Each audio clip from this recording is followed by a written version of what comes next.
I was growing up with a brother and with two parents who came from the Second World War. My mom almost died because she lived in Amsterdam. She was 16 at the end of the Second World War, and there was the last winter was very severe.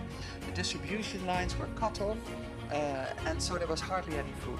And so she barely made it. And having her as my mom instilled in me this enormous gratitude for freedom and this gratitude of not being under foreign rule.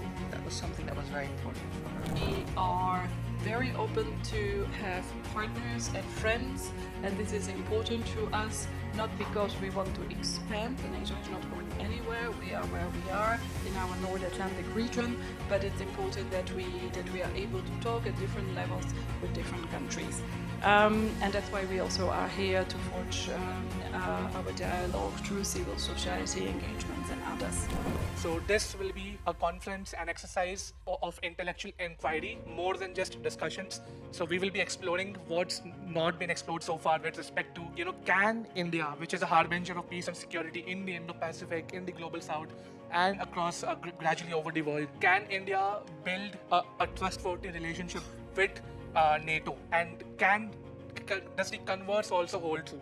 What are some variables which are going to define this bridge that we have to build between these two entities?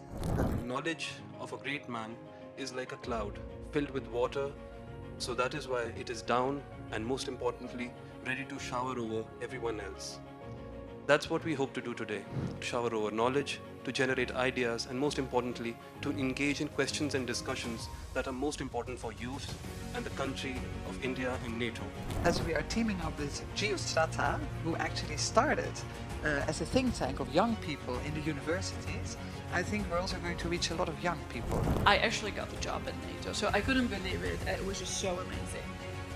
That someone coming from what used to be Czechoslovakia, what used to be Warsaw Pact, actually has a job at NATO and can actually work in public diplomacy, which is very close to my heart, to be able to tell the story about NATO. Our event here today, I think, fulfills two of our two key goals that we have at NATO Public Diplomacy Division. So this is where I come from and where I work. The first one, our job in public diplomacy is to really advance NATO's mission, policies, and agenda by engaging with the outside world, with engaging with the policymakers, parliamentarians, journalists, but also academia, civil society, and young people. And the second goal is to include youth into our programming as an important audience and a key stakeholder.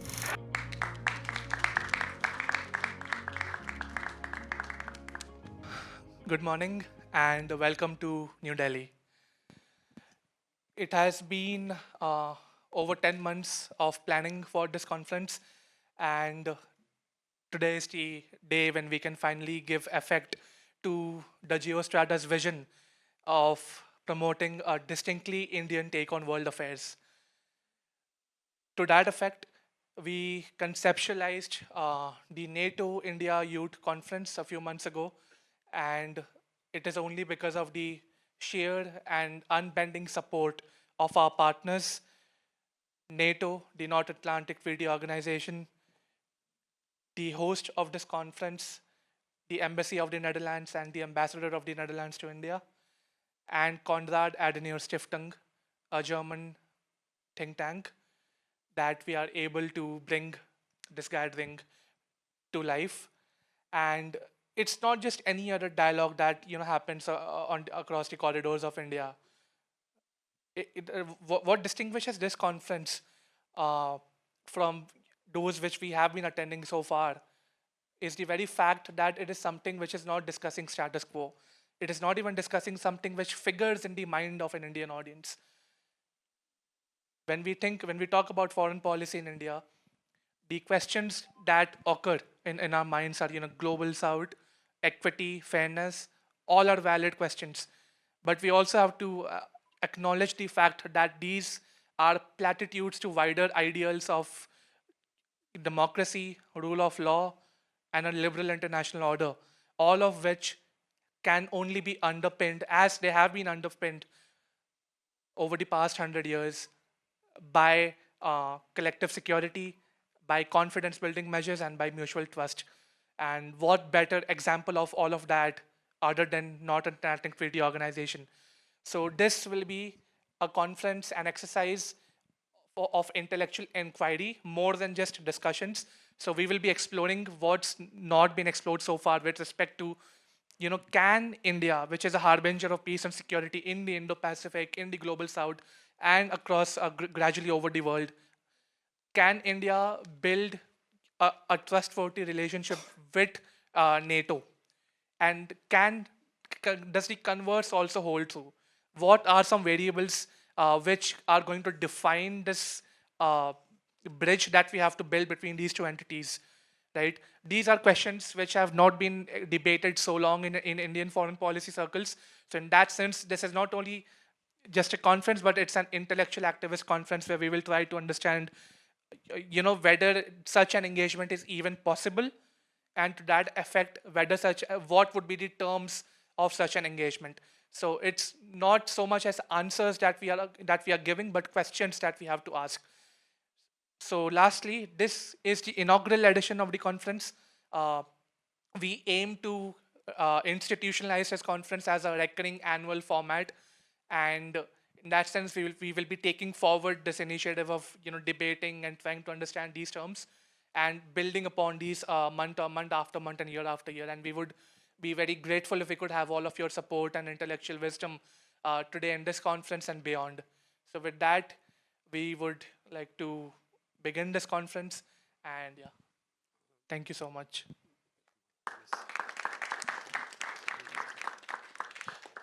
We would now like to invite the Honorable Ambassador of the Netherlands to India, Her Excellency Marisa Gerards. So, ma'am.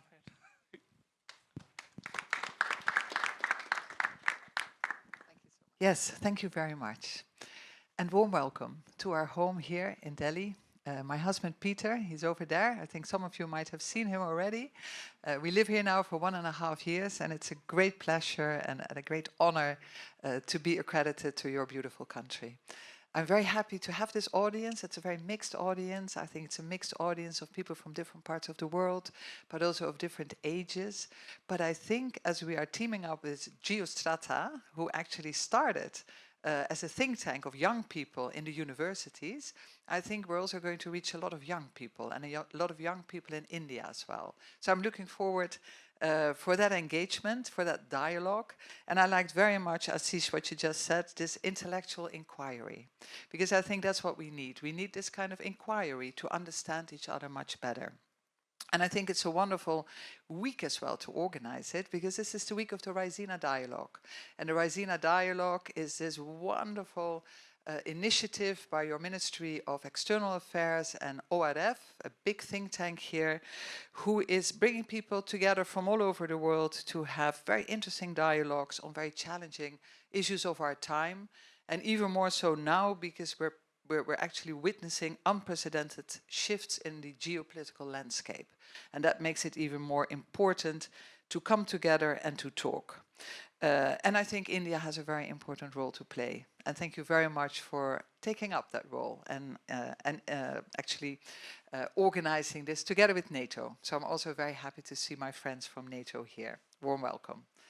Now, in my opening words, I thought I will mention 3 things. I thought I will tell you a little bit about this house, because there is some historical significance to the place where we are actually convening now. Then I will share a bit of my personal story, because I've seen the world from a different perspective, having been born in Amsterdam, in Europe, and experiencing history passing by from a different perspective as the Indian friends have seen the world evolving. And then third, I will share a few thoughts on NATO, because I was the ambassador at NATO for the Netherlands from 2018 till 2022. And so I've seen a lot of world events happening as well in those 4 years. But I know that Barbara is going to speak right after me, so I will just touch it lightly and then hand over the mic to her. Now, maybe about the house first. This house was built in 1932. In an important period of world history, and especially of the history of India. And it was sold to Mohammed Al Jinnah in 1938. He was living in Mumbai, and he realized that actually history was in the making here in Delhi, because there was a lot of talk already on independence, there was a lot of talk on nationhood, and he realized that he had to be close to those discussions. As the leader of the Muslim League, he was actually representing a large proportion of India of those years. Still 200 million now, but at that time also all the population of Pakistan and Bangladesh, of course. So here in this house, a lot of very important discussions took place. And maybe Peter has showed you already the library. If not, then that's something really great for the coffee break, because in this library, which still has its wooden panels of those days, and I keep on talking and pointing out the fan, the ceiling fan, which is still there, and there's this quite, wonderful crack in it when you turn it on, and you can just imagine on how Mohammed Al Jinnah was receiving Gandhiji here, and Nehru and Patel, and all the men of those years who were discussing the new India, and it was taking place here in this library, and we have some great pictures to give witness of that.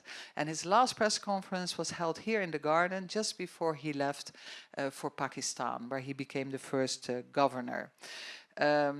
So these stories of independence, but also of partition, Peter and I realized even more living in India how traumatic these years were. Also for India, how, fighting for your independence, then splitting up the country, then people moving from one country to the other. We meet many people here in Delhi who are actually from these refugee families who ended up in Delhi. And we all know that although none of us were probably alive at that moment in time, we all are bearing the scars of those years. Because this is what they call generational solidarity, that what happened to your parents and to your grandparents, and it's been passed on. Luckily, we also have our free will, and I can see that young people can really make a difference as well, to reach out and try to change history, but it's something that we should always keep in mind. And that's something I realized living here. And then maybe the second point. So I was born in Amsterdam, in Europe, other side of the world. No idea where India was at that time when I was growing up in the 60s. And I was growing up with a brother and with two parents who came from the Second World War. My mom almost died because she lived in Amsterdam. She was 16 at the end of the Second World War, and there was the last winter was very severe. The distribution lines were cut off. And so there was hardly any food. And so she barely made it. And having her as my mom instilled in me this enormous gratitude for freedom, and this gratitude of not being, not being under foreign rule. That was something that was very important for her. This liberation, this freedom, it opened up a bright future to all of us. There were just a few years, because I don't know if there are history students here or if there are students here of international relations. I think yes. Then both. Then there was a very, very famous speech by Churchill in 1946 already, if I remember correctly, where he was talking about the Iron Curtain being drawn over the continent of Europe. So already in 1946 there was this scare of, is it really freedom and liberty, or are we ending up in a new reality? And actually that's what happened. So this Iron Curtain was dividing the democracies on the one hand, and USSR, autocracy, communism, and the Eastern European countries who had to fall into line. They tried twice in 1956. The Hungarians tried with their uprising in 1968. In Prague, there was the Prague Spring, so there was some uprising, but that's what happened. And so 6 months after I was born, the Berlin Wall was built in 1961. And so that was the end of the free exchange between the two parts. And I think it's important for our Indian guests to realize what that did to the continent, and why actually NATO was established in 1949. Because actually we were scared. We were scared of what's next. What's happening to the Eastern European countries, will it happen to the Western European countries as well? So out of that scare, this defensive alliance of NATO was established for collective defense. And the Article 5, one for all for one, was actually meant as a deterrence. If you mess with one, you mess with all of us, so better not do it. So always deterrence first and defense second. So I think it's important to underline it. And I remember the real threat, because as a young child, there was this nuclear threat as well. And I don't know how many Europeans who are here with us in the room, how my mom was building in the basement this special place with food and drinks and candles, and in case, you know, it would happen again, that we would have a place of refuge. So let me now jump, because it's a long history. 89, the fall of the Berlin Wall. If you relate it to this very scary period where we were all spending 4 or 5% of our GDP on defense, and there was conscription. My brother was in the army for 1.5 years. And if you jump to 89, and I was a student, like many of you here, and then the wall came down. It fell. And what I did, I got in the car with a few friends, and we drove to Berlin, because we felt, wow, we have to be there, we have to see it. And the celebration and everything that happened there, and this big party, it was just something I will never, ever forget. Now, the aftermath, of course, was a bit chaotic as well, because what's next? What's happening? How does democracy work? How can you stabilize the economies? How are we going to do it? And we could see that the countries in Eastern Europe very soon lobbied for membership of the EU, membership of NATO, to get some stability, to get some protection as well. But also Russia became a partner of NATO. I don't know if many of our Indian guests know this, but Russia was a partner of NATO. And Russia, the Russian generals were part of our Allied command in Mons. I still met many people at NATO who could tell me about those years. We had NATO people being in Moscow and working there. So there was really a partnership. And this peace dividend of those years, it resulted in all of us thinking it will never happen again. So actually there was this huge budget cuts in our defense spending, and we all ended up in 1% of our GDP. We all abolished conscription, and we said we don't need it anymore. So now my years to NATO. I will just mention a few points, because I'm going to hand over. My years in NATO, 2018 till 2022. This was very important years, because first of all, we were facing suddenly the threat of terrorism. After 9/11, this was a new threat. It was not a state threat, so how to deal with it, it was very much on the agenda. We had to help each other, hold hands, look at it, how to do it, part of that discussion. Second of all, hybrid warfare has been of all times. But high tech is doing something different to hybrid warfare. I could see in my years that cyber and space became operational domains of NATO. Because you cannot only look at land, sea and air, because you can be attacked by cyber. You can be attacked by space, by your satellites. And suddenly a regional alliance as NATO could be attacked from far out of the region. So suddenly with these domains, you also had to look a little bit further and reach out a bit further as well. And suddenly you could see that theaters would get connected to one another. And that brings us also in partnerships that I'm sure that you will say a few words on the partnerships that we need, because we're facing these threats all together. Also India on a daily basis facing threats in the cyber domain. We all do. And we can help each other there. Then the third point is, since 2014 and the illegal annexation of Crimea, we faced again an attack so close to our borders, and we realized collective defense is back. We have to be very careful of what's happening in Russia.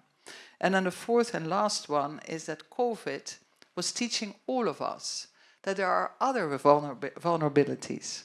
That your supply lines, that your dependence on resources, that actually you could be coerced through your economy that could really hurt your populations in a way that's very dangerous.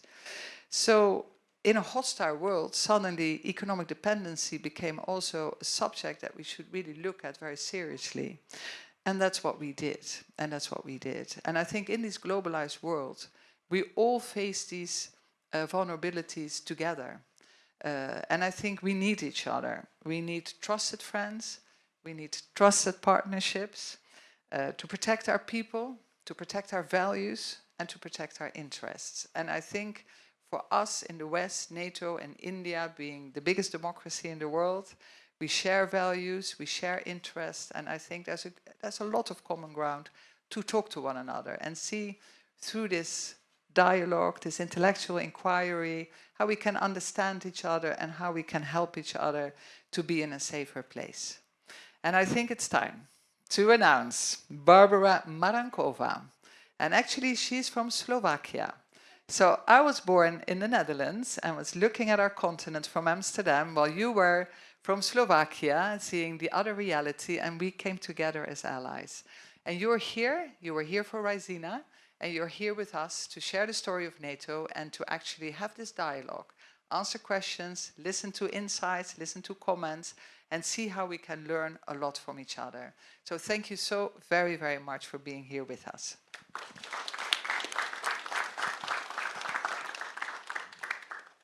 Thank you very much, Ambassador, and thank you and your husband and your staff for welcoming us here. We are sorry for taking over your house. I promise we will be out of here so you can have a dinner and maybe watch Netflix tonight in peace in the beautiful library. And thank you for the wonderful speech and the introduction. And in fact, you kind of helped me a lot to get to my points. And it's true that I think maybe we don't do enough at NATO to tell these stories of how people from different parts of the European continent get together and what an amazing thing it is. Because I have to say, when I got the job with NATO, this was a long time ago, I think most of you were babies. Anyway, so it was the 1st of September 2006, okay?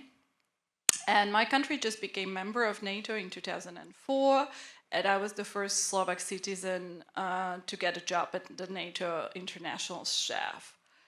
And I can tell you that when I was walking on the 1st of September to my new job, I got off the bus, was still the old building at NATO headquarters, which was really ugly and very old because this was built in the late 60s at a location of what belonged to the Belgian Ministry of Defense, so it was sort of military barracks.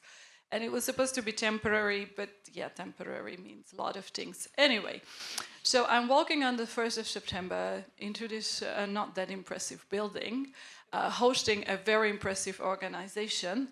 And just like when your first day at school, right, you cannot believe this is really happening. And I couldn't believe that me, Barbara, who, by the way, was never interested in NATO in my young days, unlike you, so I don't know how I even ended up there, I actually got the job at NATO. So I couldn't believe it. It was just so amazing that someone coming from what used to be Czechoslovakia, what used to be Warsaw Pact, actually has a job at NATO and can actually work in public diplomacy, which is very close to my heart, to be able to tell the story about NATO. So this is about sharing personal stories, just like Ambassador did, I did too. But this also brings me to 2 points that I would like to open up our event today.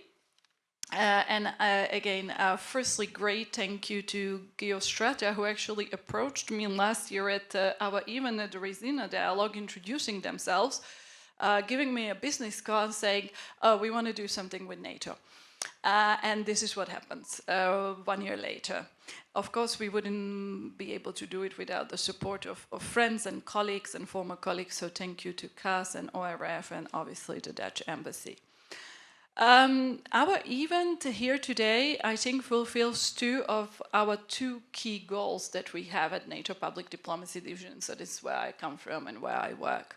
The first one, our job in public diplomacy is to really advance NATO's mission, policies, and agenda by engaging with the outside world, with engaging with the policymakers, parliamentarians, journalists, but also academia, civil society, and young people.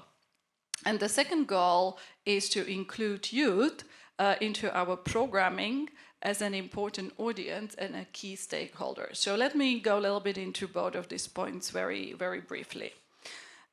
On the first point, and Ambassador already mentioned this, you know what NATO is, right? Otherwise we wouldn't be sitting here at a NATO event. So I assume that you have some sort of interest in our organization and that you maybe looked at our website, hopefully, and that you know that we are first and foremost a regional organization.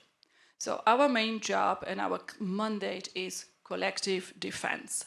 But it's a collective defense of our own Euro-Atlantic area. It's our Euro-Atlantic security that we are here to protect for our member states and our citizens. And the name says it all. It's North Atlantic Treaty Organization. So we will always have this primary responsibility for security in our area and in our geographical scope.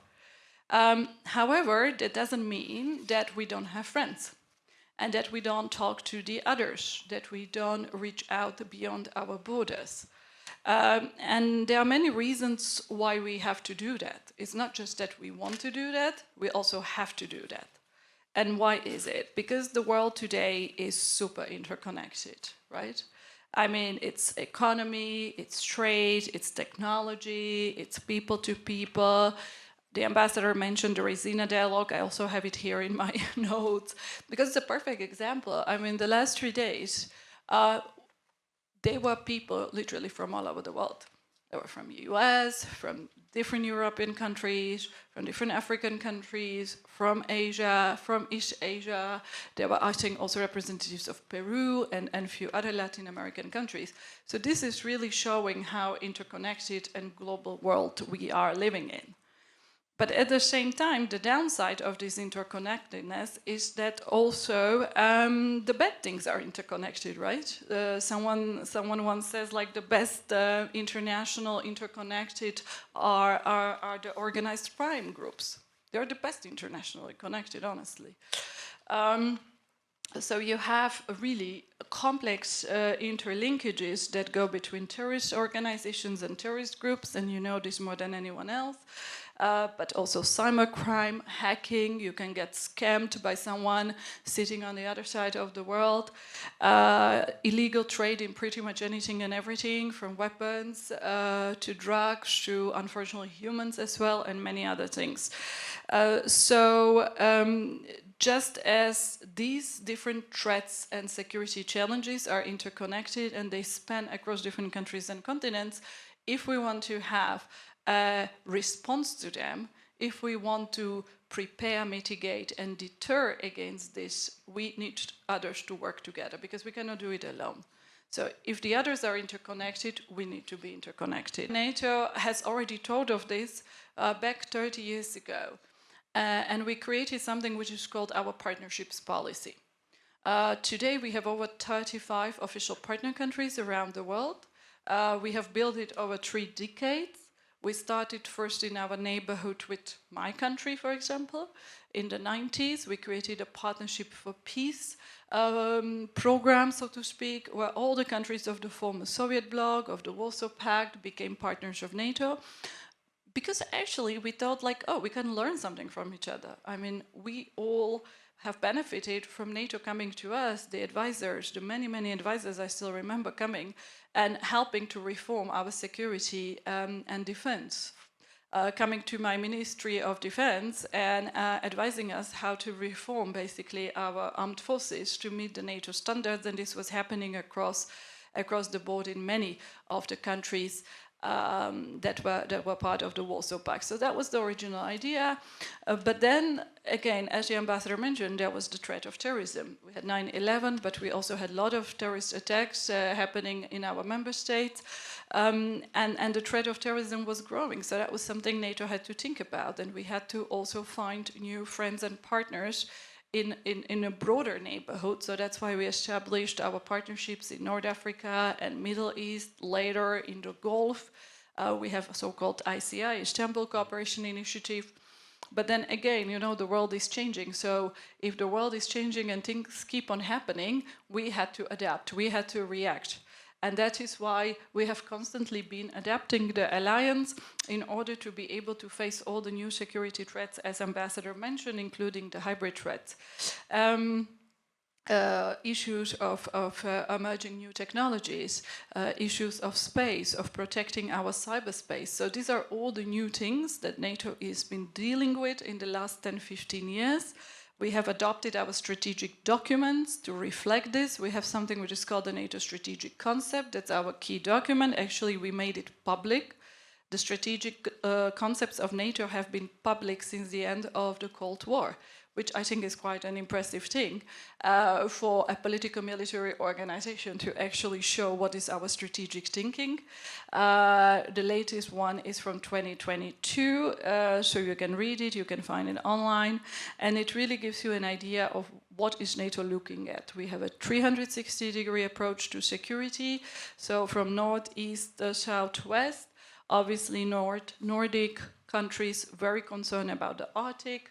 In the East, Russian Federation, unfortunately, since their illegal and aggressive invasion of Ukraine, is our direct threat to our security. This is how we see it, this is how we define it, but also the threat of terrorism, second indirect threat, and many others. So this is just to conclude that we are very open to have partners and friends, and this is important to us, not because we want to expand. NATO is not going anywhere. We are where we are in our North Atlantic region, but it's important that we are able to talk at different levels with different countries. And that's why we also are here to forge our dialogue through civil society engagements and others. And this brings me to my last point, not to take too much time, is about the youth. So why is youth engagement important for us at NATO, and particularly NATO Public Diplomacy Division? Because we recognize that the young people will take over one day, and then I can happily retire, hopefully. So the younger generation comes in, takes over and leads what we and my predecessors and my older colleagues who already retired, I carry their legacy, and hopefully my younger colleagues will carry on with my legacy. We have a lot of programs with youth in NATO Public Diplomacy Division, and we have a colleague here from our Youth Atlantic Treaty Association, which is just one example of how we support civil society and young people. We give lectures at universities. We have summer schools, which, by the way, is always my favorite part of my job, because many of the summer schools happen somewhere at the nice coast and islands. So just saying that. But also, of course, New Delhi, right? And many others. Also, we take this very seriously. We started organizing about 3 years ago our annual Youth Summit. This, for the moment, is just for NATO member states and selected partner countries, but we are pushing to have others included, so give me a bit of time, please. The next edition will be end of April, 25-26 April in Montenegro. And we are also just right now setting up a youth advisory board to advise us on how to reach young people. We received more than 1,000 applications, and we have 10 spots. So luckily it's not me who has to decide who will be these 10 lucky people. But this just shows you that there is such a big interest in young people about NATO, and it really is heartwarming for us to see that. And we also engage with influencers and content creators. We launched a digital campaign called Protect the Future about 3 or 4 years ago, where we brought for the first time ever influencers and content creators to NATO who were filming us, and we took them to aircraft carriers and military exercises, and we thought like, let's see how this goes. Not sure if they will be so interested about it. I think if you have 1 million followers on YouTube or TikTok, maybe, I don't know if you want to show NATO, but actually they did. And it seemed to have gone quite well, so we have now more and more of them. So all to say and to conclude that what we are doing here today is part of our daily job in NATO Public Diplomacy Division. This is what we do. This is what we love to do, to support young people in different countries, to forge relationships, to talk, and to have new friends and new contacts. So thank you very much. I hope I didn't speak too long. And I'll be in and around. I also have my colleague Sophie with me from NATO. She will speak to you at one of the other panels. And we also brought some other friends with us who will hopefully be also able to share with you their views. We have Svetlana Kovalchuk from Ukraine, an old friend of mine because I served at the NATO Information Office in Ukraine, so we worked very closely together. She works for a fantastic foundation, which is also doing a lot of important events. As I already mentioned, we have our former president of IATA. We also have our German colleagues here and many others, so please, let's have a great day. And once again, Ambassador Peter, thank you so much for having us. Now, without further ado, we'll begin our first panel. Well, definitely dialogue and speeches can make a difference. As the ambassador mentioned Churchill, I think about JFK, who said that he was a man who mobilized the English language and won the Second World War. Similarly, Reagan, when he said break down that wall, really made a difference. So our first panel is named Yato Dharma Tato Jaya, which means wherever there's dharma, there will be victory. To further discuss the ideas of youth championing peace and security, and most importantly, to see the wide variety of discussion that is about to take place, I would like to welcome the moderator, Mr. Pratyaksh, who is also the co-founder of the Geostrata. I would like to welcome Mr. Pushendra Singh, Mr. Kevin Bayer, and Mr. Modin Polser and Michael Pavan. Please.